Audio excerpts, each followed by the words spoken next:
ప్రతికూల పరిస్థితుల్లోనూ రాష్ట్ర వాణిజ్య పన్నుల శాఖ 90.68% పన్నులు వసూలు చేసి 12.29% వృద్ధి సాధించింది.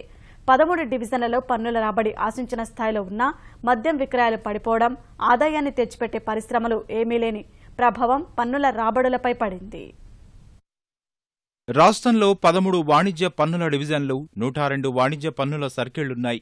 వీటి ద్వారా 2016-17 ఆర్థిక సంవత్సరానికి వ్యాట్ రూపేణా 37,016 కోట్లు వసూలు చేయాలని ప్రభుత్వం లక్ష్యంగా నిర్దేశించుకుని 33,566.65 కోట్లు వసూలు చేసింది. 2015-16తో పోల్చితే 12.29% వృద్ధి నమోదు చేసింది. 13 వాణిజ్య పన్నుల శాఖ డివిజన్లు 14,125.32 కోట్లు వసూలు చేశాయి. మద్యం విక్రయాలతో గతేడాది 8,086.97 కోట్లు వసూలు కాగా ఈ ఏడాది 8,648.54 కోట్ల ఆదాయం వచ్చింది.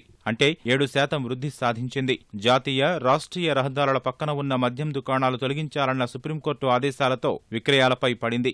2,500 కోట్ల రూపాయలకు పైగా ఆదాయానికి గండి పడింది. 2016 మార్చిలో మద్యం విక్రయాలపై 800 కోట్లు వసూలు కాగా ఈ మార్చిలో కేవలం 530 కోట్లే వచ్చాయి. పెట్రోలియం ఉత్పత్తుల విక్రయాల ద్వారా గతేడాది కంటే 11.1% అదనంగా అంటే 8,979.98 కోట్లు ప్రభుత్వ ఖజానాలో జమైంది. ప్రభుత్వ రంగ సంస్థల ద్వారా తెలంగాణలో 1,250 కోట్ల రాబడి రాగా ఏపీలో కేవలం 148.67 కోట్లే రాబడి వచ్చింది. డివిజన్లలో వచ్చిన రాబడులు పరిశీలిస్తే 13 డివిజన్ల ద్వారా వచ్చే పన్నుల్లో దాదాపు 3వ వంతు రాబడి విజయవాడ 2వ డివిజన్ నుంచి అత్యధికంగా 4,096 కోట్లు వచ్చింది. 1,864 కోట్ల రాబడితో విశాఖ డివిజన్ 2వ స్థానంలో, 1,258 కోట్ల ఆదాయంతో విజయవాడ 1వ డివిజన్ 3వ స్థానంలో ఉంది. 333 కోట్ల రాబడితో విజయనగరం డివిజన్ అత్యల్ప స్థానంలో ఉంది. భారీ పరిశ్రమలు లేకున్నా శాఖపరంగా ఉన్న లోటుపాట్లు సరిదిద్దుకుంటూ సాగడం వల్లే లక్ష్యాన్ని చేరుకున్నట్లు అధికారులు చెబుతున్నారు.